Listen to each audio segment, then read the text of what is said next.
El desarrollo de los constituyentes de la lectura oracional. Al describir el curso de adquisición de los constituyentes de la escritura oracional, vamos a tener en cuenta los datos sobre las realizaciones correctas, así como los datos sobre los errores e inconsistencias infantiles, ya que ambos indicadores resultan útiles para relatar con mayor precisión el proceso de adquisición del lenguaje. El sintagma nominal, los niños emiten nombres desde que empiezan a hablar, sin embargo suelen ser nombres aislados indeterminantes. A partir de los 2 años, las omisiones del determinante comienzan a desaparecer primero y aparecer partículas diversas. Ante el nombre con gran frecuencia, un sonido vocalístico o predominante entre los 2 y los 3 años, ya que muestran como artículos determinados e indeterminados hacia los 3 años. También aparecen otros tipos determinantes. En general, en esta etapa es frecuente observar errores de concordancia en las marcas de género y número, así como sobre regularizaciones. El galleta, la zapato, unos nubes, la fantasma. Hacia los 3 años, el sintagma nominal básico puede considerarse adquirido. Siempre la fonología. El número dependerá de la gran medida del desarrollo cognitivo conceptual, la morfología verbal. Diversos autores han recopilado información acerca de la adquisición de las marcas morfológicas del verbo castellano. Así Hernández, Pina, Cortés, Vila y Fernández Serra, entre otros, en sus trabajos, independientemente de los diferentes marcos teóricos de los que parten, se pueden distinguir dos periodos de la adquisición de la morfología verbal durante esta edad. El imperativo 2A, persona de singular, el infinitivo, algunas presentes principales. El resto de las formas morfológicas de la persona del presente verbal aparece entre las primeras mencionadas, siempre exceptuando la segunda persona del plural, y así durante el periodo de desarrollo de estas otras personas del presente también comienzan a observarse en algunas formas de pretérito indefinido. Personas del singular, usualmente el futuro o perifrasis del futuro inmediato. Las personas del singular imperfecto también en tercera persona del singular y subjetivo principalmente. Teniendo en cuenta los resultados que hemos expuesto, podemos intensificar la adquisición progresiva de las formas morfológicas del verbo castellano. En este se atañe la morfología corporal constante de estas formas evoluciona desde formas poco marcadas temporalmente, imperativo, presente indefinido, hacia formas con marcas posteriormente diversificarse a otras más temporalmente marcadas. Asimismo, en un inicio las marcas de persona y el número se limitan predominantemente a la tercera persona del singular. Además, los usos que se relatan en estas primeras formas son situaciones contextuales en las que los niños se refieren a la localización espacial en la que se hallan. Dicho de otra forma, las criaturas emiten en referencia al tiempo presente, el ahora y la situación actual de aquí. Durante toda esta etapa, los 2 o 3 años, va a ser solamente a partir de los 3 años, los niños comienzan a utilizar la morfología del tiempo para referirse a sucesos fuera del momento presente. Amor, ¿y por qué te rindió tanto, baby? ¿Qué te hace? Es que había solamente como reguero, ¿no?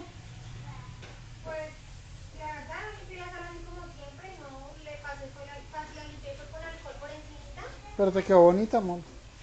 y la de baño. Pues sí, amor, igual como sabes, porque antes no me rendía porque yo como me ponía a coloquiar. Pero como ahorita las camas ya no se pueden correr de sitio, el televisor, ¿para dónde lo corro? Se está colgado. Ya, amor. Pero sí, amor, antes yo donde no hubiera dormido, hubiera alcanzado a lavar mi ropita, ahora me toca lavarla mañana. Pero bueno.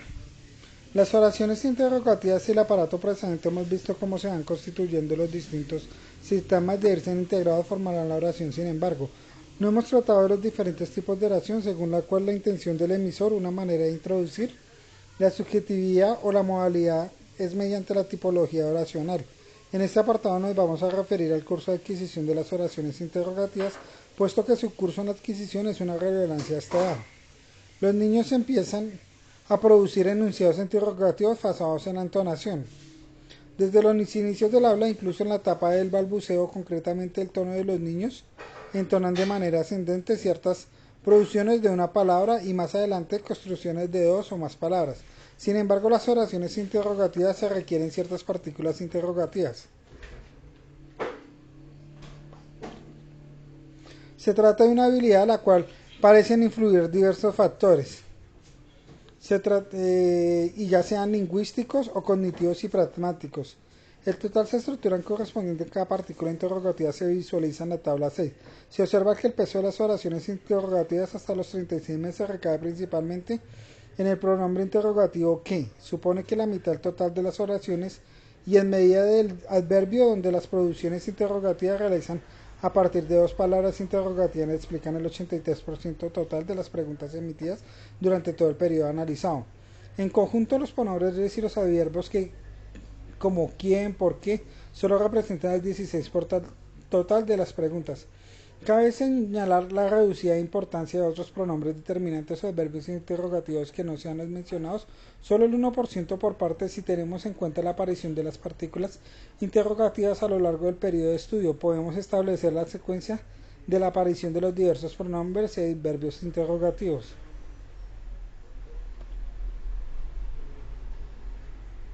Por lo tanto, atendiendo a estos datos, la secuencia de aparición de las estructuras interrogativas en el castellano es la siguiente. Las primeras interrogativas que aparecen con qué y dónde antes de en torno a los 2 años de edad. En los inicios del tercer año, de 25 a 28 meses, aparecen algunas interrogativas como quién y cómo. Finalmente, las interrogativas que por conjunto con algún ejemplar aislado de cuál y cuándo aparecen en torno a los 30 meses de edad. Las estructuras sintácticas concretas que predominan a lo largo del periodo, siendo la mitad de las estructuras producidas, son el qué, más ser y dónde estar, las cuales se reproducen en los tiempos. 1. ¿Qué es esto? ¿Qué es? ¿Qué es? ¿Dónde está? Más SN, la pelota. La pelota SN, ¿dónde está? ¿Dónde está? Por otra parte, hay que recalcar que las primeras emisiones de los ejemplos reproducidos en uno aparecen en producciones como la que ilustra el ejemplo siguiente. ¿Qué es esto? ¿Qué es esto?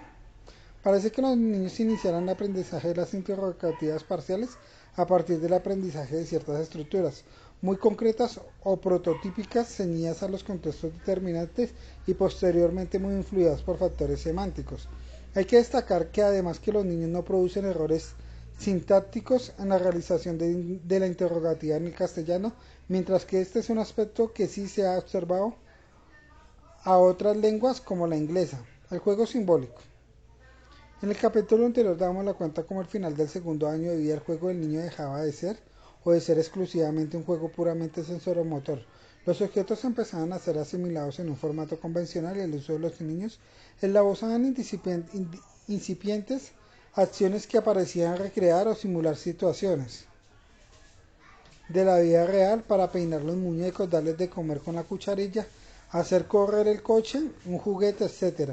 Sin embargo, eran acciones muy puntuales que se realizaban sobre todo cuando la mamá o papá hilvanaban un texto y requerían del niño su cooperación. Pon a dormir los muñecos, dales el biberón, los denominaban juegos funcionales y eran las primeras manifestaciones de una capacidad que estaba emergiendo con fuerza. La capacidad de representar los objetos y las situaciones conocidas a través de gestos y acciones en la perspectiva de Piaget. Esta capacidad es conocida con la capacidad simbólica y tiene en una de sus principales manifestaciones el juego de ficción. El juego de como si los científicos del desarrollo han dedicado muchos esfuerzos y atención al estudio del acceso al niño a la mente simbólica o representacional. Tiene su razón de ser. Toda la cultura humana está mediatizada por símbolos que representan significados compartidos. Los símbolos son objetos y acciones que representan significados a través del significado culturalmente construido. Pero más allá de su contenido, que pueden diferir según los grupos o contextos sociales en el proceso que permite que la mente humana a comprender que una cosa represente la otra. Es universal y emerge en un entorno de los años, aunque veremos su desarrollo es paulatino y gradual. Para Piaget, la capacidad de representar la realidad a través de símbolos emerge cuando el niño utiliza esquemas de acción habituales, comer, peinar, pintar, besar, etc., a través de los objetos que aparentemente no guardan una relación afectiva y funcional con tales acciones. Esos objetos nuevos invocan una representación a través de acciones y gestos que el niño aplica a unos objetos primarios. Para Piaget son subtítulos simbólicos de los mismos en el ejemplo anterior. El papá, la mamá, la televisión son objetos primarios y los 3 bloques del plástico o los sustituidos simbólicos.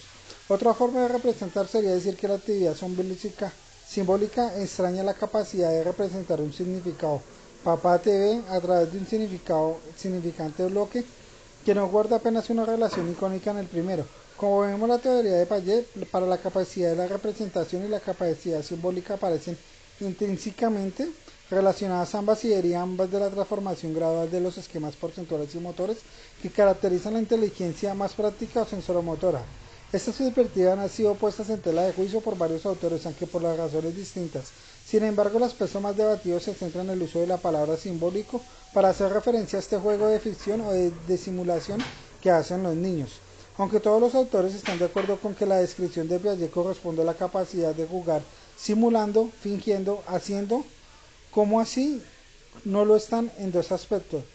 La necesidad que el juego de fingir deba necesariamente involucrar objetos descontextualizados, es decir, no apropiadamente a su uso, y b. que tales manifestaciones deban ser consideradas simbólicas. Veamos estos dos puntos. Objetos desacoplados y realidades múltiples.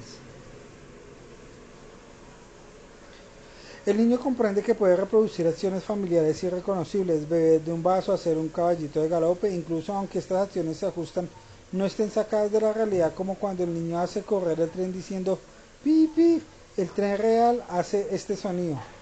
Son juegos que se han construido en las múltiples interacciones con el adulto y otros niños que provienen del conocimiento y situaciones cotidianas.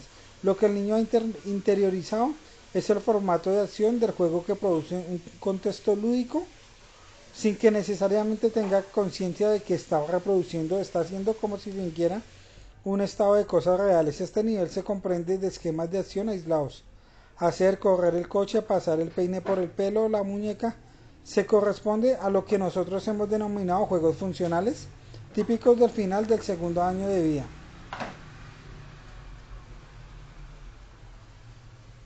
Amor, ¿y no sabes en dónde les van a enviar por giro? ¿Les envían ahí mismo por...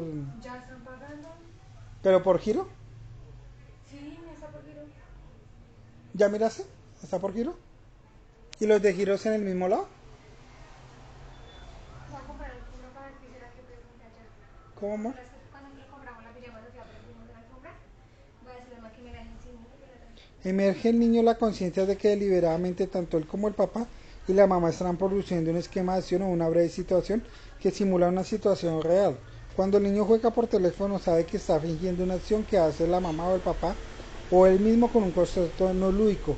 Y aunque cuando no maneja todos los significados que entraña llamar por teléfono, reconoce la intención de fingir.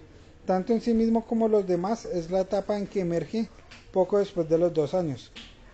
El niño reconoce que las acciones propias de los demás corresponden a estados dos mentales que a veces pueden producir errores o falsas creencias. Ahí se sitúa el enlace entre el juego de fingir y la emergencia de la teoría de la mente que se trabaja. En capítulos más avanzados, tener en cuenta una teoría de la mente y otro de la capacidad de representar el estado de conocimiento de otra mente es predecir su acción.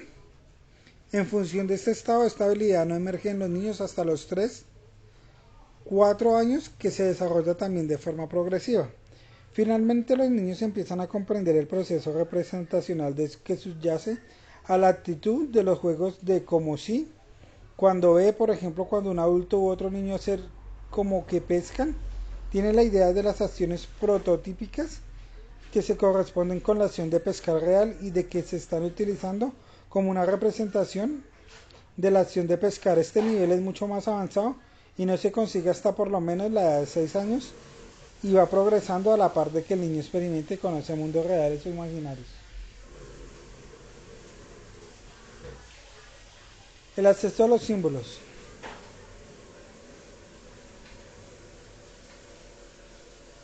La comprensión de las emociones en el segundo año de vida, aunque hemos visto que los niños pueden tempranamente verse afectados o incluso reaccionar adecuadamente hasta las señales emocionales de los demás. Ello no quiere decir que comprendan la causa de las circunstancias gestas de origen de las manifestaciones emocionales. Según el modelo de Stein-Levin, 1989, para entender y predecir las emociones propias y ajenas del sujeto, debe estar capacitado para analizar y conocer las condiciones y antecedentes que proceden a la respuesta emocional, es decir, la causa, lo que ha provocado que una persona se sienta de una determinada manera. Por otro lado, de tener una cierta idea de los deseos y metas de aquella persona al grado de la importancia de ella les otorga.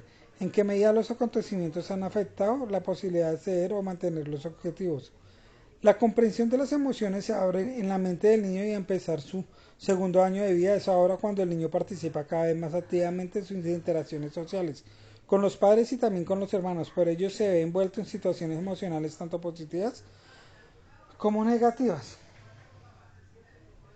Mi amor, esta mañana me levanté y anoche soñé que estaba haciendo el trabajo y me volví a acostar y me soñé que seguía haciendo el trabajo y el profe no me respondió. ¿Lo vio? No, dice que la última vez fue ayer. Según Judith, que trabajaba en la línea de los 14 meses, aumenta el número de conflictos en el niño, incrementa sus expresiones emocionales, aumenta las patadas, las pataletas, los lloros, amor, me regalas algo de tomar, pero también la risa de las manifestaciones del cariño de los niños aprenden rápidamente que actos que provocan enfado en los demás y que otros les apaciguan. A través de estas interacciones los padres y los hermanos y los niños progresan de la comprensión de los sentimientos que afectan a las personas en su entorno familiar y las necesidades y los deseos que experimentan. No siempre este conocimiento se usa con fines bien intencionados a los 2 años. Los conflictos fraternales, sin embargo, se proyectan al mundo adulto con sus reglas y valores. Kant, 1982, coincide aquí cuando dice que justamente hacia los 2 años los niños empiezan a darse cuenta que las representaciones de las acciones y luego un objeto de aprobación y desaprobación adulta. También opina que en consecuencia ellos, las agresiones se empiezan a menudear en la época sin tanto fruto en la malicia, sino en el intento de hacer que el niño que comprende la validez de las reglas. También habla de que los niños hacen eco en esa progresión y en la comprensión de la emocional. Dude 1988 constata que entre los 14 y los 36 meses el habla de los niños se llena de forma paulatina de referencias de las reglas sociales y los sentimientos de los otros y las consecuencias de sus acciones. Por otro lado, entre los 2 y los 3 años los niños se dejan guiar fácilmente por las expresiones emocionales que perciben y les resultan más difícil entender las emociones como un estado interno relacionado con deseos, expectativas y objetivos que albergan las mentes ajenas. Para Smile y Hunter Locher, el desarrollo de la comprensión conceptual de las emociones cubre inicialmente estados internos del propio niño y formas observacionales del comportamiento de otros.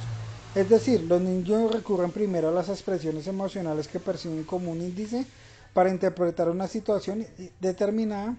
Más tarde, en cambio, el niño describe sentimientos a otros sobre la base de una historia o script cultural, aprendiendo dentro del cual esos sentimientos están justificados. El desarrollo emocional tiene que ver, pues al menos en parte, con la comprensión de la situación en que emociones tienen que llegar o se expresan. Entre los 3 y los 4 años los niños realizan enormes progresos en esa dirección, al tiempo que las capacidades sociocognitivas progresan. Las historias y las narraciones, metáforas, símbolos y tradiciones incluyentes en la vida de los niños recrean verdaderos scripts emocionales desde los cuales van a interpretar las emociones que observan y sienten. De todo ello trataremos en capítulos posteriores. Negativismo y agresión. Una de las emociones más contadas en la relación de los peques de los 2 años es su tendencia al negativismo y la agresión. Los niños de los 2 años tienen la fama de ser negativos, la famosa etapa del no, y agresivos, y ya hemos hablado de las rabietas y sus causas anteriormente. Ya hemos escrito y dado cuenta de la opinión acerca de la disciplina parental y de los efectos. Vamos a tratar ahora brevemente por qué los niños se agreden, empujan a sus hermanos o se muerden en el jardín maternal. Aunque todo el mundo entiende que se refiere a la palabra agresividad, hemos de convenir en que no es lo mismo y la agresividad de un adulto o un niño mayor la que pueda mostrar en un renacuajo de 2 años. Además, si preguntamos a distintas personas acerca del componente agresivo de un comportamiento, en ciertos casos podría haber discrepancias, pudiendo ser etiquetado como agresivo por algunos y por otros no. Por ejemplo, ¿es agresividad lo que manifiesta una niña que está tirando del pelo de la madre cuando es sometida en sus brazos? Con esta reflexión en mente podemos iniciar nuestro recorrido por lo que nos dicen las ciencias del desarrollo sobre la agresividad de los primeros años de vida, Pero antes hemos de distinguir al menos dos tipos de agresividad, la instrumental y la hostil. Se denomina agresividad instrumental cuando el objetivo último del agresor no es dañar al agredido, sino conseguir la satisfacción de un deseo o defenderse de los atropellos ajenos. Por ejemplo, impedir que se apropien de un juguete. En este caso, la agresividad es un medio a través de que ella pretende conseguir el objetivo perseguido. La agresividad hostil es aquella que se tiene como objetivo producir daño a una víctima. Mediante esta pretendemos obtener ningún beneficio aparte del perjuicio provocado en el otro. En los adolescentes y los adultos se hace difícil trazar una línea divisora entre ambos tipos de agresión. Es cierto que muchas acciones aparentemente hostiles pueden estar escondiéndose intencionalmente instrumentales, pero en la infancia las diferencia a través que sean más patentes y, como veremos, pueden explicarnos algunos cambios en el desarrollo de la agresión.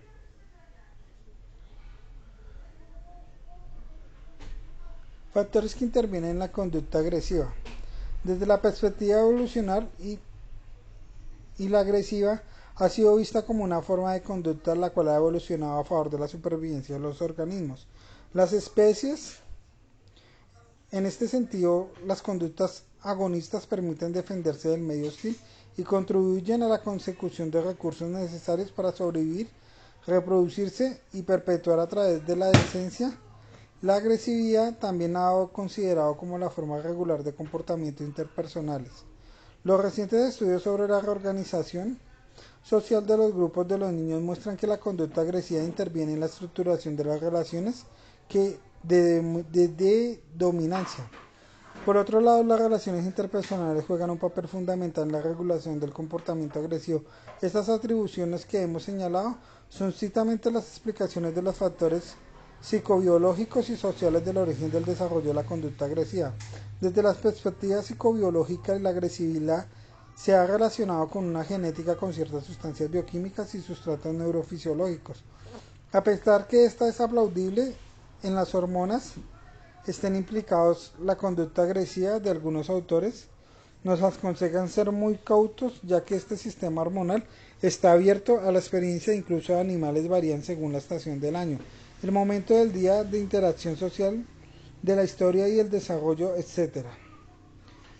Por lo tanto, el nivel hormonal puede ser causa de efecto de la conducta agresiva. Por ejemplo, Rossi y la cola de borradores encontraron una concentración en sangre en la testosterona en machos de monos rhesus.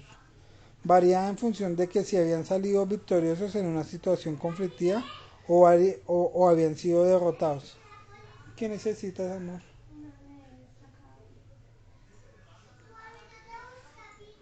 En cuanto a los factores sociales que regulan las emociones agonistas, a través de los adultos ya empiezan las edades muy tempranas. Se ha observado que en relación cara a cara los padres responden de una forma distinta a las expresiones que los niños despliegan.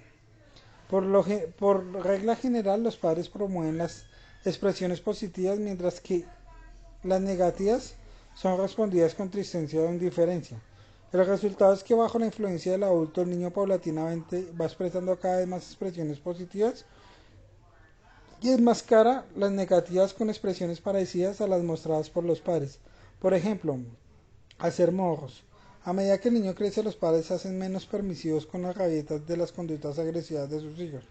Los niños reciben más atención cuando muestran estos comportamientos que las niñas. Los padres suelen ser más punitivos con sus hijos, mientras que suelen ignorar las conductas disruptivas de sus hijas. También hay diferencias individuales que parecen incidir en la expresión del mantenimiento de la conducta agresiva en el niño. Así, la frialdad y el rechazo paternal, el castigo físico y las declaraciones de poder. Tú haces lo que yo quiero porque aquí mando yo. La aplicación de normas irracionales e inconsistentes son un buen caldo de cultivo para la crianza de un niño agresivo. En lugar de conseguir que el pequeño reduzca su agresividad, lo que lo hace más hostil. Y le proporciona un modelo como comportarse socialmente. Además, colabora con el conjunto del grupo familiar, adopta un estilo relacionado con conflictos que alimenta aún más el carácter agresivo del niño.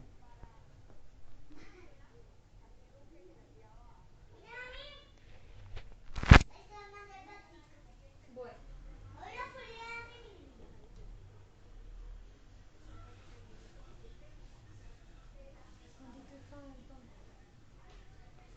Ya. Me falta hora y 44. ¿Ya hiciste las otras? Y las 20 diapositivas, amor. ¿Ya las hiciste? No me falta.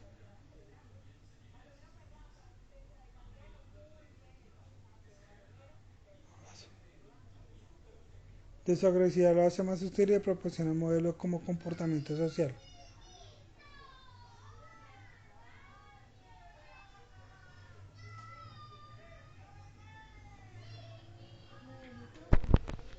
Comen y colaboraciones. Dime, baby, ¿te duele todo? Indica que no es necesario que el niño esté implicado en las interacciones conflictivas. Para que éste influya, sus investigaciones muestran que la simple exposición a una relación hostil aumenta las probabilidades de engancharse posteriormente en conductas agresivas. Posteriormente, en conductas agresivas altera el estado emocional, siendo más descriptiva en los niños de edad escolar que en los adolescentes. El temperamento del pequeño también juega un papel importante en la conducta coercitiva de los padres. El niño lo hace poder más difícil y un padre ya que por que por su impulso.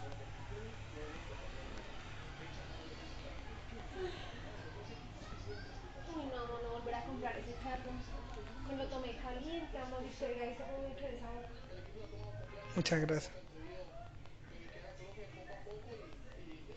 Yo te dije que le llevaras esas cosas a tu mami. Hoy gasté 2 bolsas. La agresividad de un niño de 2 años suele ser transitoria. En general, los padres regulan y moldean socialmente a su hijo también en la escuela maternal y el contacto con los demás niños les enseñan estrategias de relación que le permiten actitudes más positivas. Además, la maduración de sus estructuras corticales, a las que ya los hemos referido anteriormente, ayudan a la inhibición de las emociones negativas. La importancia de la familia y los iguales siguen siendo importancia para la socialización de las emociones en el transcurso de los años posteriores. Cuando el niño es mayor, los padres pueden influir de otra forma en la conducta agresiva de su hijo. Nos referimos a la supervisión de las actividades que el pequeño realiza fuera de casa y las compañías que frecuenta. Parterson y colaboradores han encontrado la existencia de una correlación entre la falta de control de las actividades extrahogareñas y la conducta agresiva en el desafío de las normas sociales.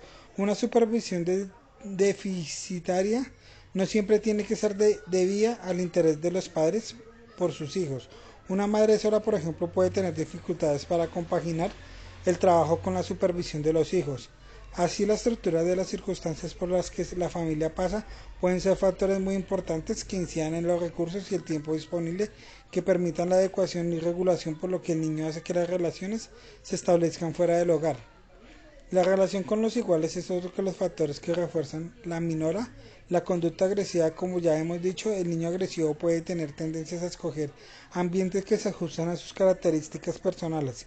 Así es posible que se relacionen más con otros niños agresivos o que inmiscuya frecuentemente en situaciones conflictivas. El mismo tipo de respuesta de los demás, siendo el niño pierde a menudo en los encuentros agresivos. No alcanza suficiente grado de dominancia y la jerarquía.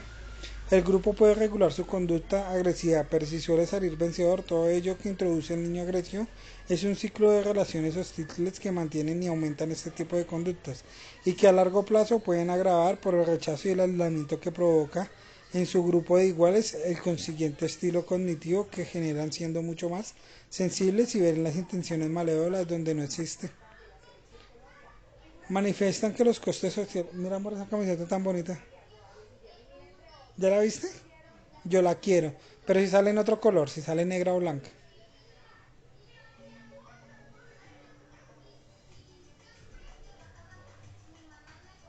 Bonita, ¿cierto?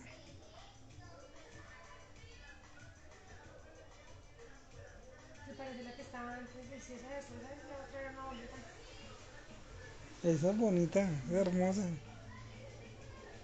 pero la original. Cada rato cambian, ¿cierto? Sí, cada año, amor. Hasta aquí hemos considerado que los factores que actúan directamente sobre la conducta agresiva, los denominados procesos proximales, las características biológicas del niño y las influencias familiares y la relación con sus compañeros. pero hay otro conjunto de procesos como condiciones socioeconómicas de la familia, el barrio, la accesibilidad a los servicios comunitarios y la cultura o su cultura que facilitan el camino hacia el estilo racional y hostil, actuando a través del estilo parental, café con pan, y el camino hacia el estilo relacional hostil, actuando más a través del estilo paternal de la creencia, venaglorizando las actitudes agresivas, facilitando el ingreso de grupos de compañeros conflictivos, proporcionando modelos a seguir. Todo ello en barrios social y ambientalmente desagradables y sin recursos humanos a los que recurrir. La imagen del sí mismo y el desarrollo del yo. Este verano Oriol entró corriendo en la casa del mejor amigo y se quedó petrificado. Ante la pregunta que le hizo su tía, iba a visitarlo unos días, tenía en vacaciones. ¿Quién eres tú? Tartamudeando le contestó, soy Oriol. Probablemente su respuesta no habría satisfecho las mentes curiosas de filósofos y psicólogos quienes les gusta escudriñar las profundidades del yo, pero bastó para tranquilizar a la sorprendida señora. También los adultos, si nos preguntan quiénes somos, solemos responder de la forma descriptiva, cómo nos llamamos, dónde vivimos, en qué trabajamos, etc. Y los niños aún no han desarrollado suficientemente el lenguaje como para darnos tantas explicaciones. Tienen algún conocimiento de sí mismo o, dicho de otra forma, tienen un yo. En ese capítulo trataremos cómo las ciencias del desarrollo han abordado este tema de autoevaluación y conlleva autoconocimiento, como nosotros los pequeños realizan la gran hazaña de conocerse y controlarse a sí mismo.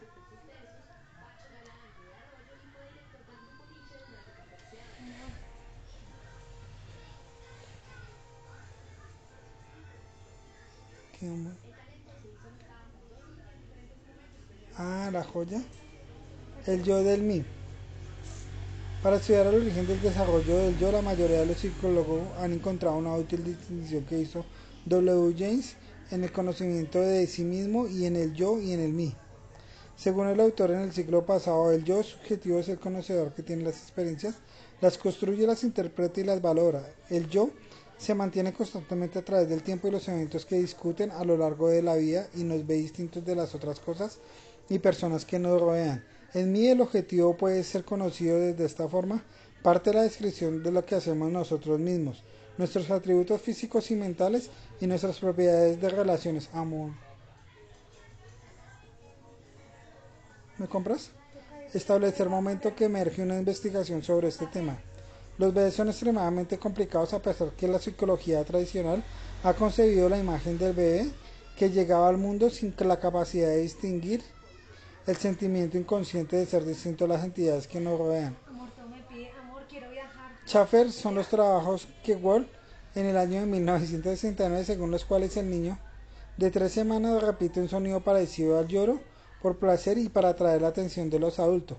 De estas observaciones, Wall reduce que en edades primerizas el niño ya ha experimentado sensaciones subjetivas.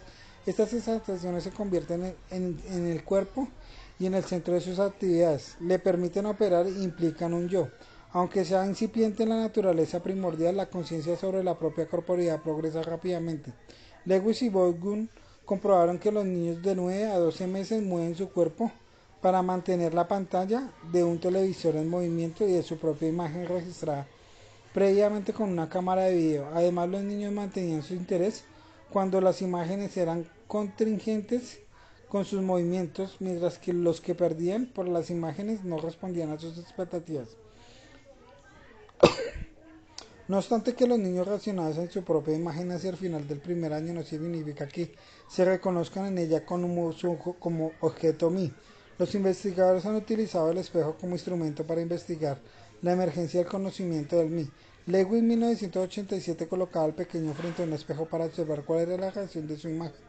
Con anterioridad a los 15 meses, el niño sentía una gran curiosidad por la imagen reflejada, pero no parecía que se reconociera en ella. Eso se podía observar más claramente si se pintaba la nariz del niño con una mancha de color rojo. Al colocarlo ante el espejo, hasta la edad de los 15 meses, el niño no tocaba su propia nariz, mostrando que reconoce que la mancha está en su rostro. Otras investigaciones realizadas por Lewis Boudreau mostraban que los niños en su entorno a los 24 meses podían reconocer en fotografías en las ocasiones que las etiquetaban con su nombre. Además, este segundo y el tercer cumpleaños del niño cada vez va siendo más capaz de describir sus características físicas, posesio- posesiones y sus preferencias. Asimismo, el niño en preescolar empieza a reconocer las partes de su cuerpo, las características del lugar donde vive y sus propiedades. Este conocimiento es aún muy objetivo y encadenado a la presencia inmediata de los objetivos animales y las personas y sus atributos, pero también comprende rasgos generales como si este está sucio o no, se tiene hambre o el sueño. Por lo tanto, estas investigaciones sugieren que a partir de los 24 meses los niños van desarrollando una presentación objetiva de sí mismo, una representación de mí. Esto significa que los niños en esta edad empezarán a descubrirse. Mi amor, esto significa que los niños en esta edad empezarán a descubrirse. Amor, me regalas algo de tomar, ven. Y describen en sí mismo tanto lo que se refiere a los atributos físicos como mentales. Estas capacidades tendrán importantes implicaciones en el aprendizaje de ciertas habilidades como el control de esfínteres, tal como ya hemos visto en este capítulo. Por otro lado, las mismas informaciones adquieren una representación de sí mismo y también adquiere la capacidad de representarse a los otros, lo que le permitirán avances importantes del vínculo afectivo. Más adelante volveremos a retomar este tema. También desde que ya se parece que iba a comprar ya para que tú no me gusta. ¿Te acuerdas? No, muy feo. Me enamoré de ese vestido. Así todo caído y chiquito. ¿De dónde saco esto? No me gusta. La autoestima. El aumento del autoconocimiento y la formación del yo categórico llevan un paralelo emergencia a la elaboración de las propias competiciones y dicho de otro modo. La opinión que los niños tienen de ellos mismos con sus relaciones, ya hemos visto cómo los padres describen y valoran a sus hijos a través del lenguaje y constituyendo lo que hemos denominado el espejo del yo. Valoraciones externas que se irán interiorizando hasta convertirse en autoevaluaciones, debido a que las autoevaluaciones no consisten solo en juicios cognitivos, sino que también conlleva a reacciones afectivas. En términos generales se han denominado la autoestima. Las investigaciones actuales indican que los niños preescolares tienen una autoestima muy alta que no se corresponde con la capacidad que los demás les atribuyen. Utilizando un grupo de niños que se asistían en jardines de infancia, encontró que aquellos que representaban una vinculación segura tenían tendencia a sobrevalorarse. Así que es posible que la autoconfianza que genera el vínculo seguro y el autosuficiente nivel de desarrollo cognitivo den lugar a que los niños sobredimensionados la valoración de sus propias competencias. La autovaloración global, aquella que tiene en cuenta conjuntamente las características, las capacidades propias y la percepción que tienen. Además, sobre nosotros no estará suficientemente desarrollado hasta la edad de los 8 años. Esta puede ser la razón que la autoestima mantenga estable y que incluso aumente un poco durante la infancia, a medida que las autoconciencias del mismo niño aumente y sean más conscientes que las relaciones que producen los demás. La autoestima puede disminuir como resultado de las inquietudes de la perspectiva de dicha relación le genera, es decir, las comparaciones sociales.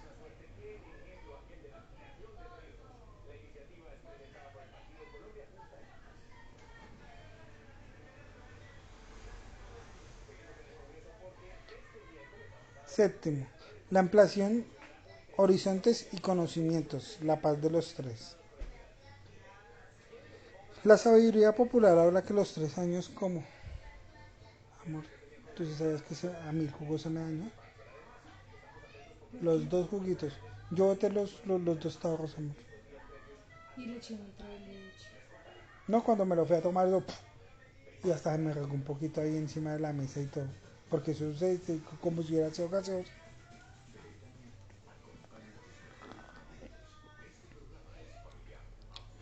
Este también está más o menos. Sí. Está Entonces botar ese otro está un jugo. poquitico picante. Pero no lo botes. ¿Sabes que no hace daño? ¿Cómo se hace? No, igual se acabó. Que ustedes se lo toman. El conocido Fío Prediata Tembracitos describe que este periodo se representa a los padres una pregunta de luna de miel. Un mundo nuevo, la escuela.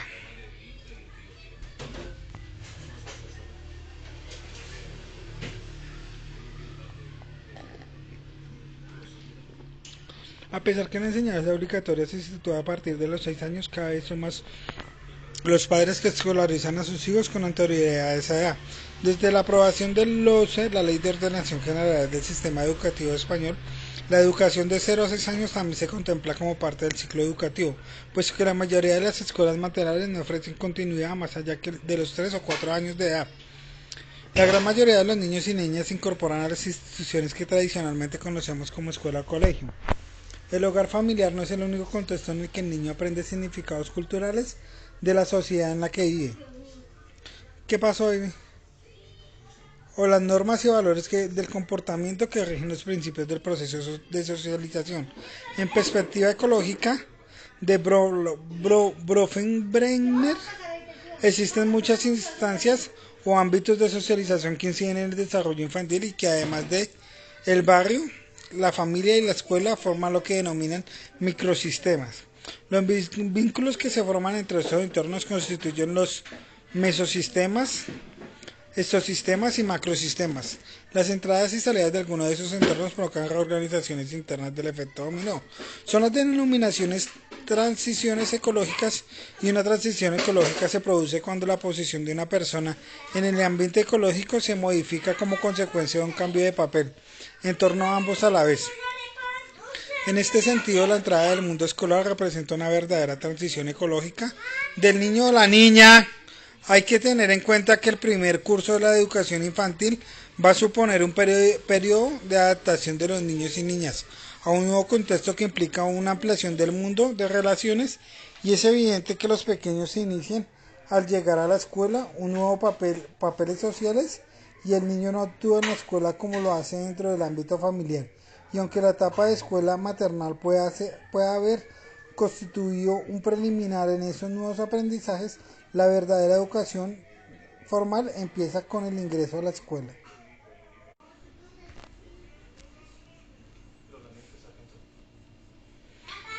La formación y la educación como objetivos escolares. La escuela en el niño tiene que aprender una serie de normas estandarizadas y va a ser reprensivo por las faltas. Además, hay toda una clase de experiencias sobre lo que tiene que aprender y expectativas dictadas por la cultura de una sociedad en la que vive y en las que tendrá que amoldarse. La línea en la que venimos diciendo el sistema escolar viene a verse como un flujo intenso de significados culturales. Lo son de manera como organizan el tiempo y el espacio los niños, el tiempo de trabajar, el tiempo de recreo, en las significaciones que dan al trabajo y al orden, la disciplina en los códigos de comportamiento. Llegar con puntualidad, levantar la mano para hablar o pedir permiso, estarse quieto en el aula o en las actitudes que pretende cultivar en vista del rendimiento social, profesional, en las actividades que fomentan los niños, etc. Las normas que experimenta el pequeño en la escuela refieren en muchos sentidos en las que rige en el seno de su familia o en la escuela maternal. En caso de asistir a una escuela, las normas son impersonales y las relaciones entre el niño y los maestros o educadores no se basan principalmente en la creación de vínculo afectivo, sino en la efectividad de la transmisión de unos ciertos aprendizajes. Además, los adultos que rigen las sociedades escolares no siempre tienen el mismo punto de vista que los padres de los alumnos, lo cual puede construir un conflicto para el niño. Su autoestima también son comparadas periódicamente con los sentimientos de la competencia del niño, que va a influir en el modo en el que percibe a sí mismo de los demás. No todas las escuelas fomentan los mismos valores. Ello depende de las estructuras, valores socioculturales y las poblaciones dominantes. Por otra parte, como tal señalan Linero, Zamora y Barajas, Esteban 1901, apartar de la escuela es una institución que tiene como objetivo formar y educar al niño. Lo que se entiende por formación educación es un tema controvertido. Durante muchos años la escuela ha tenido como objetivo fundamental la adquisición de los conocimientos instrumentales de las capacidades básicas cognitivas que permiten al niño seguir estudiando hasta haber completado todo un ciclo que le garantice unos títulos con los que enfrentarse al mundo profesional. En este caso consiste la educación formal. Por contra, la educación global del ser humano, los valores éticos, morales, espiritualidad, el desarrollo de la autoestima y la personalidad en sentido estético y estético han ocupado tradicionalmente un espacio secundario en la escuela. El teatro, la música, la pintura, la danza ha sido objeto de las denominadas clases extraescolares, y la mayoría de las veces han sido sufragadas por acciones de los padres. La familia ha sido la principal educadora y la transmisora de las enseñanzas no formales, artísticas y culturales, y le responden de las actividades y valores que el niño y el joven adquieren a través de la vida. El proceso de socialización en la escuela. En el marco escolar, los niños van a establecer unas relaciones cruciales para su proceso de socialización y el desarrollo de su personalidad. Las relaciones con los compañeros, en este sentido, el proceso de socialización de la escuela se ejerce en dos direcciones. Una vertical, las relaciones educativas jerárquicas que se establecen entre los maestros, CAL, y las relaciones educativas jerárquicas que se establecen con los niños. La otra es horizontal, en las relaciones entre iguales, los grupos de compañeros y amistades. Las primeras son prolongaciones especializadas de la socialización familiar y tienen una dimensión formal que emana la autoridad del adulto, mientras que las segundas son informales. La espontaneidad es la caracterización de un hecho obvio que las familias escogen el centro escolar al que van a confiar al niño, pero no pueden escoger las compañías ni intervenir apenas en las relaciones que los pequeños tejen los días de su convivencia estudiantil. Distintos investigadores han puesto que el relieve de muchas dimensiones relacionadas en las que se inician los pequeños al establecer el contacto con los compañeros de clase, los niños mantienen que aprender a negociar y estar conforme con el grupo de amigos a adquirir compromisos. Muchos estudios analizan las habilidades sociales para relacionarse en amistosa, la capacidad de liderazgo, la popularidad y el rechazo por el que contrasufren algunos niños. Aunque esa de la relación entre compañeros parece centrada en el juego de los niños, aprenden muchas cosas de sus iguales. Ciertamente los compañeros del lugar, hablar entre ellos, comunican ingenuamente sus experiencias personales y revelan aspectos del mundo que quizás no se hayan construido sobre sí mismas. Coordenadas y valores sociales o dejan al descubierto conocimiento que no son iguales y accesibles para todos los niños, sobre todo cuando en el espacio del recreo se produce un juego entre niños de distintas edades. Todo ello supone una importante fuente de riqueza cognitiva y social para que el pequeño ser en proceso de profunda transformación y desarrollo. Motricidad gruesa y fina. Desarrollo infantil y los primeros aprendizajes.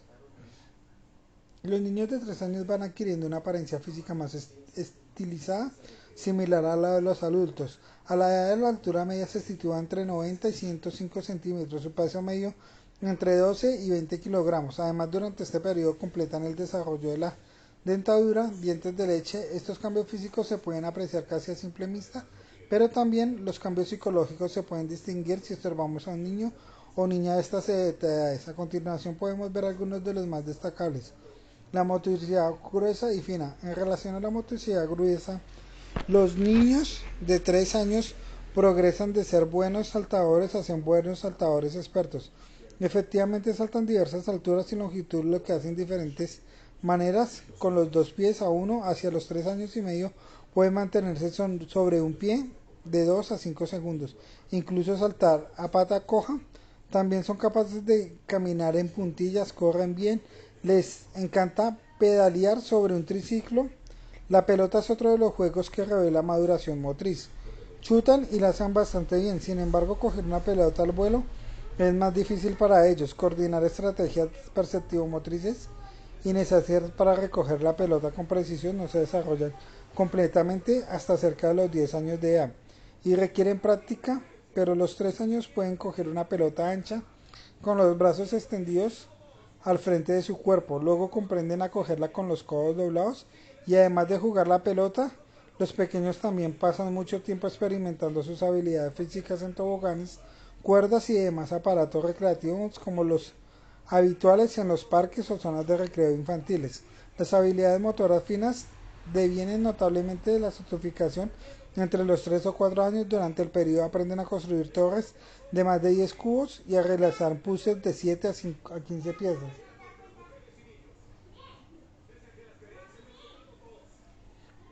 Las habilidades motrices y finas permiten comer solos, ponerse en los zapatos, de calcetines, empezar a abrocharse y desabrocharse una ropa. No obstante, realizar el lazo de los zapatos todavía es una tarea difícil para el niño de 3 años.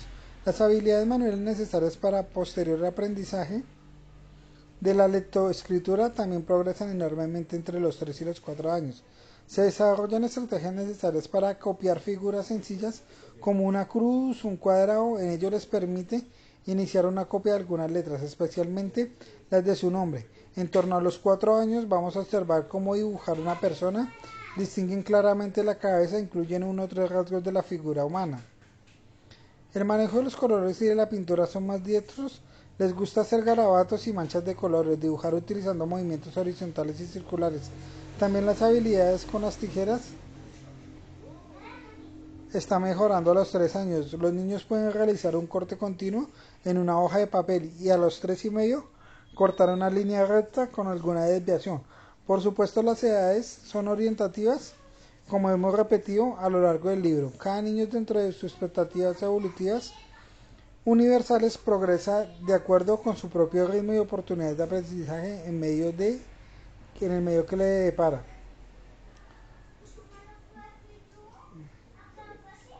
Desarrollo lingüístico. Desarrollo lingüístico continúa evolucionando. Podemos observar que durante el 4.º año de vida la capacidad y precisión en la comunidad aumentan considerablemente.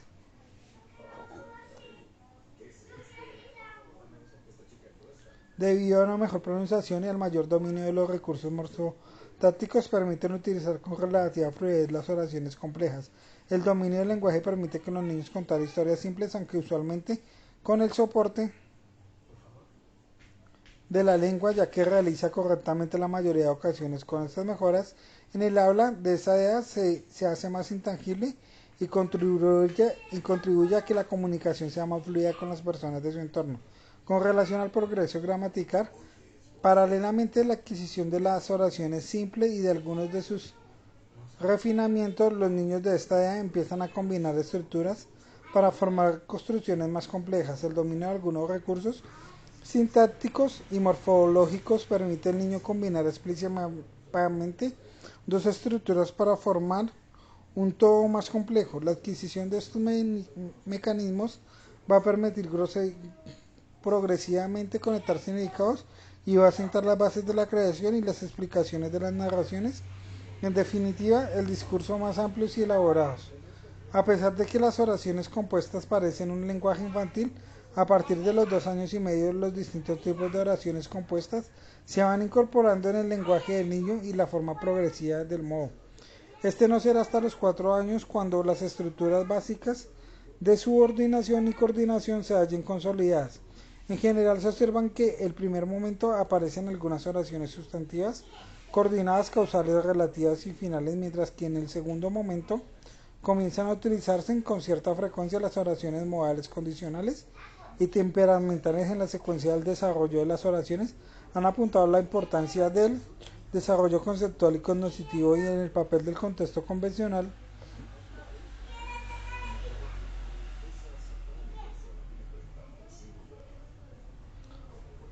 Por lo tanto, el papel de los adultos puede tener el progreso hacia el uso de las estructuras sintácticas complejas. Por otra parte, existe una serie de oraciones compuestas que los niños a esa edad todavía no producen, como las consecutivas y comparativas, concesivas y cierres. Más allá de los recursos gramaticales, los niños y niñas han de progresar en el dominio de las habilidades lingüísticas que les permiten participar en conversaciones y ser competentes a la construcción de narraciones y explicaciones coherentes. A medida que los niños disponen de su mayor conocimiento social producto de la experiencia acumulada y a medida que su desarrollo cognitivo les permite ser capaces de relacionar sucesos en la habilidad para incrementándose. En el progreso el papel del adulto resulta de gran importancia, dado que la interacción con el niño ofreciendo aquellos soportes necesarios para que el pequeño pueda llegar a completar sus explicaciones.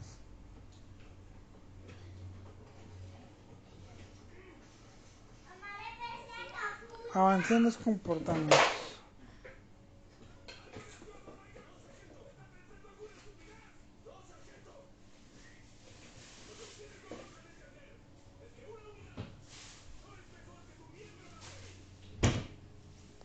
Evaluación del vínculo afectivo en la edad preescolar.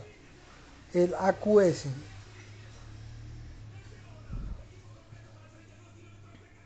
Este capítulo hemos visto la importancia de adoptar una perspectiva ontogenética para el estado del vínculo afectivo. Los avances que se pueden hacer en este campo, tanto en la investigación básica como En su vertiente aplicada la pasan por la disposición de instrumentos de evaluación que nos indiquen la validez del ámbito de predicción de las medidas que se utilizan como indicativas del vínculo afectivo. Con este propósito, recientemente han aparecido algunos instrumentos cuyo objetivo es evaluar el vínculo de los niños a la edad preescolar.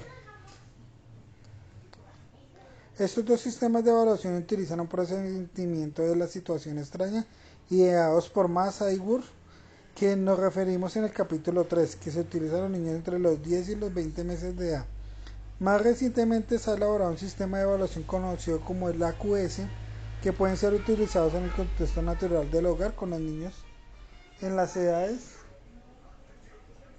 comprendidas entre 1 y 5 años sin diseñar el interés entre las otras formas de evaluación. En este capítulo explicaremos previamente y la QS la novedad que representa. La QS es una versión actualizada del Attachment Behavior Quiz-Set de Walter Dan. Aunque también referimos a los capítulos anteriores, el objetivo de la QS es evaluar el vínculo seguro de los niños que entre 1 y 5 años en su contexto natural de desarrollo. Los datos pueden ser analizados de forma individual como una escala de relación con unos criterios constituidos por Walters a partir de expertos en el campo del vínculo afectivo. El aspecto más interesante de la QS es la validez ecológica del instrumento y que está estandarizado en varios países del mundo. El AQS también es demostrado confiable y que se ha relacionado en algunas de sus medidas viables están implicadas en el seguro por el tiempo TAN. También se ha relacionado el vínculo seguro de la interacción positiva del niño con sus hermanos y compañeros y con los niveles bajos de conflictividad. En los contextos familiares donde la calidad y las relaciones entre los padres y anteponen una amplia red de soporte social dan frecuencia más altas del vínculo seguro en cartón cortés, que pueden consultar una revisión de algunos estudios que apuntan hacia la dirección. A pesar del interés que tiene el instrumento a medida que aún hacen necesarios muchos estudios principales.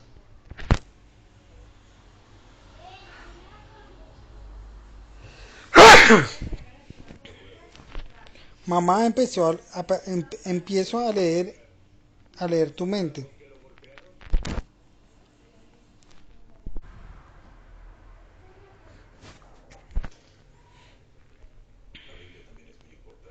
De la forma intuitiva y científica, los escritores y editores saben que las personas desarrollamos una gradual capacidad para comprender lo que los demás y nosotros mismos actuamos en función de los estados y motivaciones internas de la mente. Además, pueden cambiar la notable rapidez en las influencias por acontecimientos externos o por los propios pensamientos. Las personas adultas interpretamos constantemente las acciones de los demás con base en sus acciones y sus deseos con sus sentimientos de tristeza, odio o esperanza. Los pensamientos o creencias que suponemos que tienen en otras la capacidad de leer la mente. Cuando vemos a alguien llevar a cabo una acción, se nos hace evidente o nos esforzamos por entenderla. La intención, los motivos que subyacen a los comportamientos. En las últimas décadas, un buen número de filósofos psicológicos y científicos afines al campo de la neuropsicología y la ciencia cognitiva se han interesado por esta capacitación tan propia de los seres humanos. Parece evidente que los objetos no orgánicos sean naturales o diseñados por el hombre. No comparte esa propiedad con nosotros. Así se nos ocurriera decir que el viento tiene la intención de erosionar las rocas cuando arremete contra ellas, ni que las olas del mar se levantan en una noche de tormenta porque están enfurecidas. Las cosas son agentes activos de sus acciones. Mucho más complicado es el panorama de los organismos vivos. No parece que los girasoles se orienten al sol motivados por su procedencia de decirnos una picadura. Y aunque leamos estas afirmaciones en cuentos o narraciones, reconocemos que las mismas bellas ficciones, sin embargo, a medida que subimos la escala filogenética de los animales, ya no estamos tan seguros. No es el mismo una medusa que un león, quien sostendrá que el león nos ataca sin guiarse por ninguna intención, o que el perro se acerca con el plato de comida.